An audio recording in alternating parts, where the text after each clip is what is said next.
آپ مجھے بتائیں ملت مسلمہ قرآن پر پہلے ایمان لائے یا رسول پر؟ ایمان پہلے کس پر لائے؟ ایمان رسول پر پہلے لائے نا. پہلے رسول کو رسول مانا، صادق مانا، امین مانا، سچا مانا، تب اس نے جو کچھ کہا اسے آپ نے قرآن مانا. آپ کی حیثیت تو یہ ہے کہ نہ آپ نے جبریل کو آتے ہوئے دیکھا، نہ فرشتے کو جاتے ہوئے دیکھا، نہ وحی کو آتے ہوئے دیکھا. کسی صاحب عقل نے آپ سے آج تک پوچھا کہ بھائی اگر جبریل پہلی مرتبہ آیا تھا تو پھر وہ آپ کے سامنے تو نہیں آیا تھا؟ پیغمبر مکے کی زمین میں تو نہیں تھے، مکے کے کسی گھر میں تو نہیں تھے. پیغمبر تو مکے کی ایسی پہاڑی پر تھے جو زمین سے 3000 فٹ کی بلندی پر تھی، وہاں جا کر عبادت کیا کرتے تھے. آپ ہی نے لکھا ہے، آپ ہی نے تو لکھا ہے کہ مکے کی ایک پہاڑی پر جا کر پیغمبر عبادت کیا کرتے تھے. اس پہاڑی کو ہم دیکھ کر آئے ہیں، 3000 فٹ کی بلندی پر وہ غار ہے جہاں میرا رسول جا کر عبادت کیا کرتا تھا. بھائی عبادت کہاں کیا کرتے تھے؟ جب 40 برس کے بعد نبی بنے تو عبادت کس کی کرتے تھے؟ توجہ توجہ توجہ. یا علی یا علی، صلوات دے دینا محمد آل محمد. ذرا دیکھے نا ذات تو بھائی کس کی عبادت کیا کرتے تھے، کیا پڑھا کرتے تھے؟ اور اگر خود کچھ اور پڑھتے تھے، ہم سے کہا الحمدللہ رب العالمین پڑھو. اللہ جانے یہ جملہ آپ غور فرمائیں گے یا نہیں. خود کچھ اور پڑھا کرتے تھے نماز میں، اور سارے مسلمانوں سے کہا کہ الحمدللہ رب العالمین کے بغیر کسی کی نماز ہی نہیں ہوتی. تو کیا رسول کے قانون بدلتے رہتے ہیں؟ آپ کو پتا کیسے چلا؟ یہ عبادت جو پیغمبر کیا کرتے تھے، کئی رات عبادت میں مصروف رہا کرتے تھے. آپ نے خود لکھا ساری رات عبادت کیا کرتے تھے. ایسے ہی میں فرشتہ، پورے مجمع کی توجہ ماشاءاللہ، ایسے میں فرشتہ آیا تو اور کوئی تیسرا تو نہیں تھا. جب پیغمبر عبادت کرتے تھے، بھئی جتنے بھی مسلمان ہوئے ہم سب کا احترام کرتے تھے، کرتے ہیں، کرتے رہیں گے.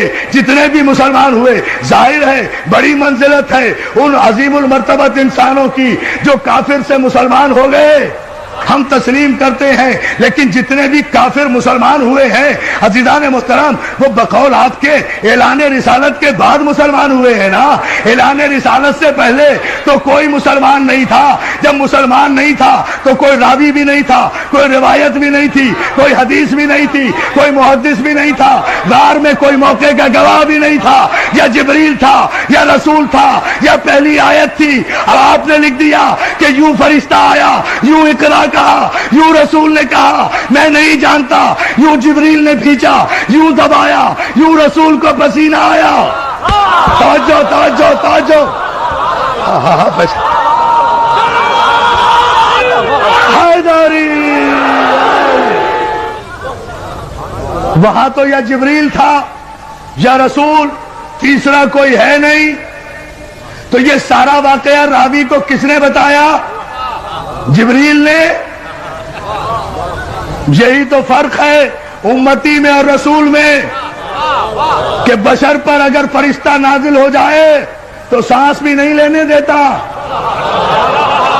توجہ توجہ توجہ توجہ. درس دیکھے نا، زمین پر آنے کی مہلت بھی نہیں دیتا. توجہ ہے نا عزیزان محترم؟ زمین پر ہو تو آسمان پہ جانے کی نوبت نہیں دیتا، آسمان میں ہو تو زمین پر آنے کی نوبت نہیں دیتا. اور میرا رسول وہ ہے کہ جس پر 23 برس میں 23,000 مرتبہ فرشتہ نازل ہوا.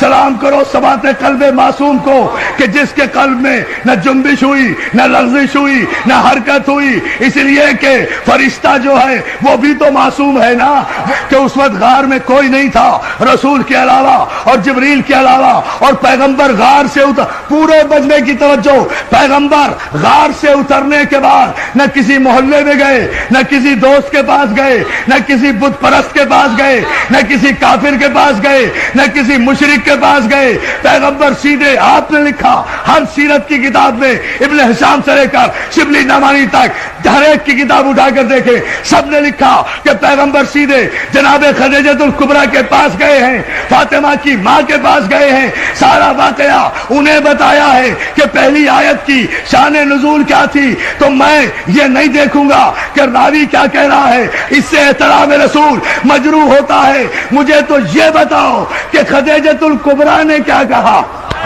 جو ہے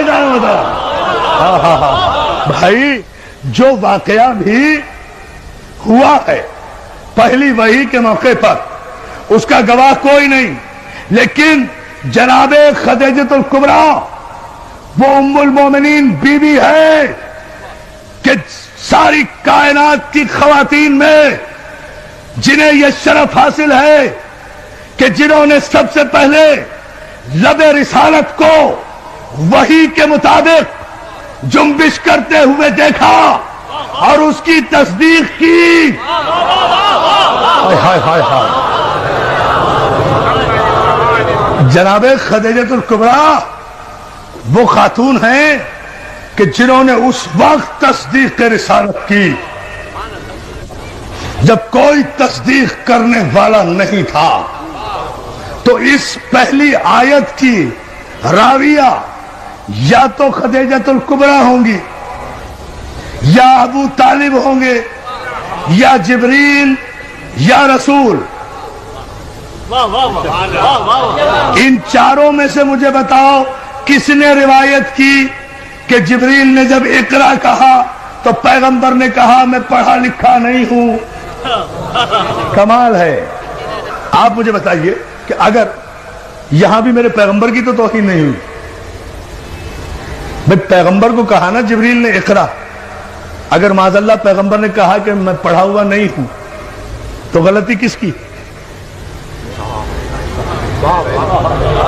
بھئی مجھے پاک محرم ایسوسی ایشن کے نقیر رضوی صاحب نے اور ان کے اراکین نے کہا کہ آپ نشتر پاک میں مجلس پڑھیے،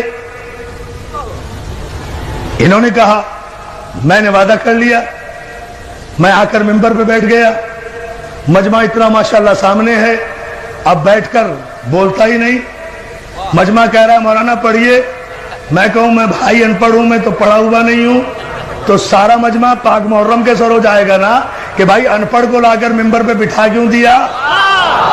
توجہ توجہ توجہ توجہ، سارا مجمع سر ہو جائے گا نا کہ جب یہ پڑھنا نہیں جانتا تھا تو اسے ممبر پر لا کر، بہت توجہ، ممبر پر لا کر بٹھایا کیوں؟ مجھے پھر بھی کچھ نہیں کہے گا، یا بلانے والے کی خطا یا بھیجنے والے کی خطا۔ بھائی یہ تو اللہ سے پوچھو کہ جب وہ پڑھنا نہیں جانتا تھا تو پھر جبریل کو بھیجا کیوں کہ پڑھو؟ اب میں جملہ کہوں گا تاریخی اور آپ کی توجہ چاہوں گا۔ جبریل کو کہا کیوں جو پڑھنا نہیں جانتا تھا؟ تو جبریل کو بھیجا کیوں کہ جا کر کہو کہ پڑھو؟ تو بات کس پر آ رہی ہے؟ خدا کے لیے شریعت اور معصوم کے فلسفے کو سمجھو۔ پہلی آیت ہی کی معنی و مفاہیم جن کے سمجھ میں نہیں آئے اور شان نزول سمجھ میں نہیں آیا، انہیں کیا پتا کہ شریعت کیا ہے اور بادشاہت کیا ہے؟ صلوات علی محمد آل محمد۔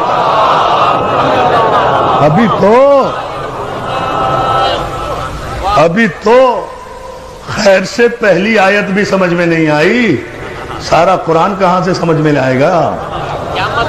اس لیے کہ پہلی آیت ہی ابھی سمجھ میں نہیں آ رہی کہ یہ کس طرح نازل ہوئی تھی، اور مجبوری بھی پیدائشی مجبوری، اس میں کوئی قصور بھی نہیں ہے، ان کا بھی کوئی قصور نہیں، ہم تو بڑے ادب کے ساتھ کہہ رہے ہیں اس میں کوئی قصور بھی نہیں۔ بات صرف اتنی ہے، مسئلہ صرف اتنا سا ہے، سمجھ لیجئے، بات واضح ہو جائے گی۔ بات میرے عزیز دوستو صرف اتنی سی ہے کہ اللہ جن معصومین اور معصوم انبیاء کی پرورش کرنے والوں کو منتخب کر لیتا ہے نا، ان کے نقش قدم کو بھی شریعت بنا دیتا ہے، ان کے نقش قدم کو بھی شریعت بنا دیتا ہے۔ مجھے بتائیے نا، کعبے میں جتنی شریعت جاری ہے نقش قدم ہے نا معصوم کا؟ یہی گفتگو چھوڑی تھی نا، کعبے میں جتنی شریعت جاری ہے، یہ سارے جتنے ارکان حج آپ کر رہے ہیں، یہ جتنی سعی کر رہے ہیں، یہ صفا و مروہ کے درمیان جا رہے ہیں، یہ 3 شیطانوں کو پتھر مار رہے ہیں، اگر بغیر سوچے سمجھے مار رہے ہیں تو یہ پتھر آپ ہی پہ پڑ رہے ہیں. توجہ توجہ توجہ توجہ توجہ. سلوات بھیجے بابا سے برائے.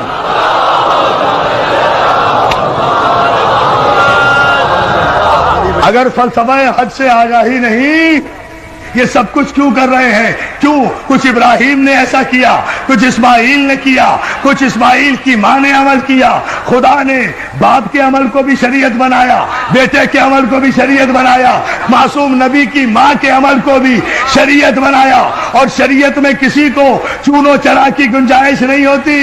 شریعت کی اپنی مرضی، معصوم کی اپنی مرضی. کعبے میں جاتے ہو، حجر اسود کو چومتے ہو نا، پتھر وہ بھی ہے، پتھر وہ بھی تھے جو کعبے میں رکھے ہوئے تھے. اگر ان پتھروں کو پوجا تو کافر ہو جاؤ گے، اسے نہ چوما تو کافر ہو جاؤ گے. لاؤ شریعت کا استعمال. بولو شریعت پر کو توجہ ہے میرے دوستو. جب آپ اتنے انہماک سے اور اتنی محبتوں سے سماعت فرما رہے ہیں تو پھر ذرا سا اس کی وضاحت بھی سن لیجئے، یہ زحمت بھی گوارا کر لیجئے. عزیزان محترم، جتنے پتھر تھے، پتھر کے خدا بنا کے رکھے تھے، سب کو نکال دیا گیا، اس کو لگایا گیا. پتھر وہ بھی، پتھر یہ بھی. جنس میں فرق نہیں ہے. اب ذرا سا علمی مرحلہ ہے، اسے تو سمجھ لیں آپ، تھوڑا سا غور کریں، نتیجہ سامنے آئے گا. جنس میں فرق نہیں ہے. ایک کو ہٹا دیا گیا، ایک کو لگا دیا گیا. 360 کو ہٹا دیا گیا، ایک کو لگا دیا گیا. چلیے بات واضح کر دوں، ٹھیک ہے نا؟ ایک کو لگایا گیا، اس کے ان کے آگے سر جھکایا تو مشرک ہو جاؤ. اسے نہ چوما تو ارکان حج مکمل نہیں ہوتے. یہاں تک ارکان حج میں شامل ہے کہ اگر بھیڑ اور رش کی وجہ سے حجر اسود تک نہ پہنچ سکو تو دور ہی سے اپنی ہتھیلی حجر اسود کی طرف کر کے اپنی ہتھیلی کو چوم لو.